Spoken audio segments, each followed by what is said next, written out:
আসসালামু আলাইকুম প্রিয় দর্শক, সকলকে আমার ইউটিউব চ্যানেল থেকে অভিনন্দন এবং ফেসবুক পেজ থেকে অভিনন্দন। ইউটিউব চ্যানেল থেকে দেখছেন অবশ্যই সাবস্ক্রাইব করবেন, আর যারা ফেসবুক পেজ থেকে দেখছেন অবশ্যই ফলো করবেন।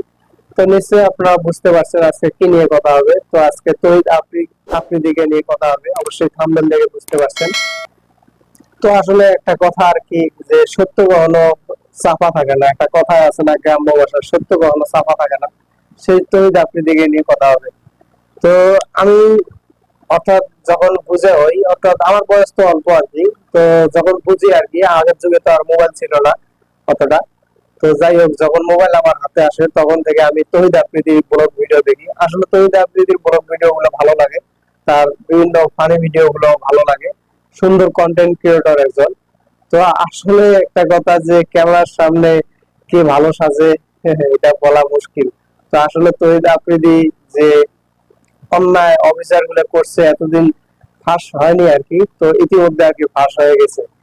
তো আসলে সে মানুষটা অনেক ভালো ছিল, সেটা হলো ক্যামেরার সামনে, কিন্তু ক্যামেরার পিছনে যে এতটা খারাপ ছিল, এতটা নোংরামি ছিল, তো আমরা কে, আমি কে, কেউ বুঝতে পারেনি। কারণ কার মনে কে থাকে কি থাকে এটা কেউ বলতে পারে না।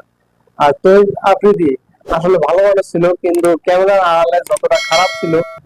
সে কি করছিল, যে একটা, অর্থাৎ একটা মেয়েকে অফার করছিল যে ভিডিও বানাবে, কিন্তু ভিডিও বানানোর লাগে ডাকছে ঠিকই, ডাকার পর অনেক আকাম করছে, তারপর ভিডিও বানাইছে। এমনও প্রমাণ, হাজারো হাজারো প্রমাণ বর্তমান নেট যুগে ভাইরাল হচ্ছে।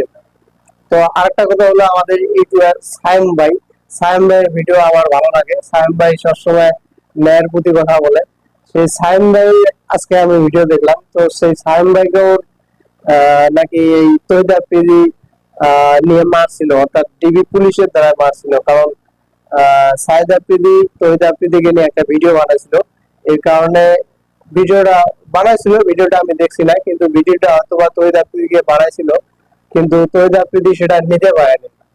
তো এই জন্য সায়েম ভাইকে ডাকছে, ডাকার পর তাকে নিয়ে বিভিন্ন মারধর করছে, তার ভিডিওর মাধ্যমে প্রকাশ হলো।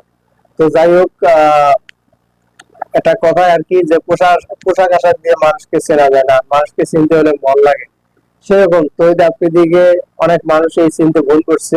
আসলে যারা তহিদ আফ্রিদিকে ভালোবাসেন তারা তো ভালোবাসেন, আর যারা ভালোবাসেন না তারা তো বাসেন না। তো যাই হোক, এরকম মানুষ থেকে আমরা দূরে থাকবো, কারণ কার মনে কি থাকে জানি না। আর তো আসলে অন্যায়ের বিচার সকলেই চায়, তো এটা স্বাভাবিক, যে অন্যায় করবে তার বিচার হবে। তো যাই হোক, তহিদ আফ্রিদির জন্য সবাই দোয়া করবেন, সেজন্য আবার যেন ভালো পথে আসতে পারে, তো আবার যেন কন্টেন্ট ক্রিয়েটরে আসতে পারে। তো আরেকটা কথা, যে বললামই, যে তহিদ আফ্রিদি আসলে আমি এতটা বুঝি না আর কি। তহিদ আফ্রিদি বর্তমান তহিদ আফ্রিদিকে কি সাজা দেওয়া উচিত নাকি অসাজা দেওয়া উচিত, অর্থাৎ তহিদ আফ্রিদির কি বিচার কি 100% হওয়া উচিত নাকি না হওয়া উচিত। তো অবশ্যই আপনারা কমেন্টে জানিয়ে দিবেন। আর আমার চ্যানেলটা যদি আপনাদের যদি ভালো লাগে অবশ্যই সাবস্ক্রাইব করবেন, আর যদি ফেসবুক পেজটাও যদি ভালো লাগে অবশ্যই ফলো করে পাশে থাকবেন। তো সবাইকে ধন্যবাদ, ভালো থাকবেন।